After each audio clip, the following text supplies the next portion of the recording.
ప్రియమైన వారలారా, యేసు నామమున మీకు నా శుభాకాంక్షలు. ప్రభువైన యేసు ఈ దినం మీకు ఒక అద్భుతం చేయబోతున్నారు. ఆ అద్భుతమును మీరు చూచెదరు, పొందుకొందురు, అనుభవించెదరు. మీకు ఒక అద్భుతం అవసరం కదా. మీ వ్యాధి తీరాలి, సమస్య తీరాలి, అవసరము సంధింపబడాలి, కుటుంబంలో ఒక మార్పు కలగాలి, జరుగునా అన్న ఒక పరిస్థితిలో ఉన్నారా? దేవుడు అద్భుతం చేస్తే జరుగుతుంది. కుదరనిది కుదురునట్లు చేయుటే అద్భుతము అనున్నది. దేవుడు ఏం చెప్పి ఉన్నాడంటే 103వ కీర్తన 3వ వచనములో, ఆయన నీ దోషములన్నిటినీ క్షమించువాడు, నీ సంకటములన్నిటినీ కుదుర్చువాడు, పాపమును క్షమించి వ్యాధిని స్వస్థపరచును. ఈ మధ్యకాలంలో ఒక దేవుని యొక్క బిడ్డ ఆయన తండ్రి యొక్క సాక్ష్యమును చెప్పుచుండెను.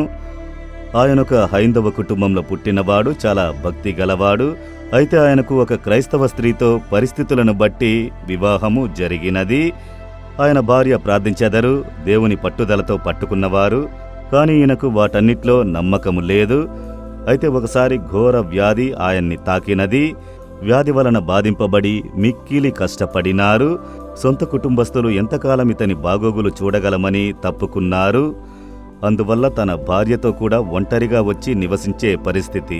కనుక ఇతనికి మిక్కిలి దుఃఖము. నేను సంపాదించలేకపోతున్నాను, శరీరంలో వ్యాధి, నేను చేసిన పాపమే, నేను ఇలాంటి అక్రమాలను చేశాను, యేసుని ద్వేషించాను, ఈ విధంగా పాపం చేశాను, కనుక బాధింపబడ్డాను, ఇక అంతే. కనుక ఆయన ఏం చేశాడంటే, వేదన భరించలేనిది, వ్యాధి ఒక ప్రక్క, వేదన ఒక ప్రక్క, కనుక ఆత్మహత్య చేసుకుని చనిపోవాలి అని తీర్మానించుకున్నాడు. అప్పుడు దేవునికి సమయమును ఇచ్చాడు. వారి నివాసం ప్రక్కన ఒక మిల్లు ఉండేది. ఆ మిల్లులో అర్ధగంటకి, గంటకి ఒకసారి సైరన్ ధ్వనిస్తుంది. అక్కడ పనిచేయు ఉద్యోగస్తులకు విరామ సమయము కొరకు ఆ ఊరంతా సైరన్ మోత వినిపిస్తుంది. ఈయన చెప్పాడట, ఆ సైరన్ ధ్వని వినిపించినప్పుడు అంతలోనే నాకొక అద్భుతము జరగాలి, నిజమైన దేవుడై మీరు ఉంటే నాకొక అద్భుతం చేయుడి అని ఆఖరిగా ఒకసారి బైబిల్ తీసి దేవుని గురించి ఒక పాట పాడినారట. తలుపులు మూసి బిగ్గరగా పాడినారట, రూము తలుపులన్నీ మూసేసి. ఎందుకంటే ఉరి బిగించుకుని చనిపోవాలని తాడుని తీసి చూరుకు గట్టి చురుకు ముడి వేసి ఉంచాడు. దేవునికి సమయం ఇచ్చాడు. ఈ సైరన్ ధ్వని వినిపించేలోపు మీరు నాకు ఒక అద్భుతం చెయ్యాలి, నన్ను దర్శించాలి, లేకపోతే నేను ఆత్మహత్య చేసుకుని చనిపోతాను, నేను ఈ వ్యాధిని భరించలేకపోతున్నాను అని చెప్పి అతడు తీర్మానము చేశాడు. బిగ్గరగా పాట పాడుచున్నాడు. అతని భార్య బయట ఉండి సంతోషంగా నా భర్త పాట పాడుచున్నాడు, మారు మనసు పొందాడు అని. అయితే ఇతడు చివరిగా ఒక పాట పాడుతున్నాడట. ఆ పాటను పాడి ఆ సైరన్ ధ్వని వినిపించింది. సమయం గడుస్తోంది, ఇంకా 5 నిమిషాలు 10 నిమిషాలు అంతే అని. అంతే, దేవునికిచ్చిన సమయం ముగిసింది, అంతే. అతడు ఎక్కి ఆ ఉరితాడుని గొంతుకు బిగించుకున్నాడు. తన కాళ్ల కింద ఉన్న స్టూలుని తోసివేసి వేలాడసాగాడు. హఠాత్తుగా చూస్తే ఆ తాడు తెగి కింద పడ్డాడు. పడిన వెంటనే ఒక చెయ్యి అతన్ని తాకింది. అలాగే తాకి ఒక చెయ్యి అతని ముందుకు వచ్చుట చూశాడు. దాన్ని చూసినప్పుడు రక్తం కారుతూ గాయపడిన హస్తం, గాయంతో రక్తం చిందించబడిన చెయ్యి. యేసే తనను ముట్టినాడు. ఆయన కరం తాకిన వెంటనే వ్యాధి మరుగైనది. అప్పుడు దేవుడు చెప్పాడు, ఇదే మాట, నీ పాపములను నేను క్షమించాను, నీ రోగమును నేను స్వస్థపరిచితిని. అంతే చెప్పాడు. చూడండి, వ్యాధి తీరినది, మంచి స్వస్థత.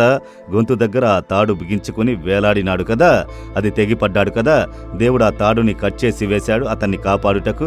ఆయన గాయపడిన చేత్తో తాకినాడు. ఆయన తాకినది గ్రహించాడు. ఇప్పుడు బయటకు పరిగెత్తి, నేను యేసుని చూశాను, యేసే నన్ను తాకినాడు, నా పాపమును క్షమించాడు, నన్ను స్వస్థపరిచాడు అని చెప్పాడు. అద్భుతమైన మార్పు. ఆ యేసుకి సేవ చేసే సేవకుడిగా మారి ఆయన ద్వారా వేల కొలది ప్రజలు రక్షింపబడ్డారు, స్వస్థత పొందారు, విడుదలను పొందినారు. చూశారా? యేసు మన యొక్క పాపములను క్షమించి మన వ్యాధులను స్వస్థపరచువాడు. మీ జీవితంలో ఏదో ఒక పాపము, మీ మనసాక్షి మీ మీద నేరం మోపుతోంది కదా.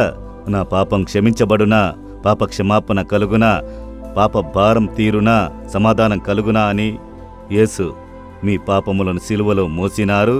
వ్యాధిని స్వస్థపరచగలరా? ఆయన పొందిన గాయముల వలన స్వస్థత పొందుదురు. మీ వ్యాధిని సిలువలో మోసెను. ఈ శాపము దోషమంతా మారునా, మీ కొరకు సిలువలో శాపమైనారు. విశ్వాసంతో చెప్పండి, యేసయ్యా నా పాపమును క్షమించి నా రోగములను స్వస్థపరచదనని చెబితిరి, నాకు చేయుడి, అలాగే మీ హృదయంలో చేపెట్టండి. కుమార్తె చేపెట్టు, కుమారుడా చేపెట్టు. చెప్పండి, యేసయ్యా నా పాపములను క్షమించి నా రోగమును కుదుర్చుడి. నా పాపములను క్షమించి నా రోగములను స్వస్థపరచుడి. నా పాప శాపములను మార్చి నా రోగములను స్వస్థపరచుడి. యేసు నామములో amen, amen. Jesus redeems Telugu YouTube ఛానల్ను సబ్స్క్రైబ్ చేయండి. సబ్స్క్రైబ్ బటన్ను క్లిక్ చేయండి మరియు బెల్ బటన్ను నొక్కండి. ప్రతిరోజు కార్యక్రమ సమాచారం పొందండి.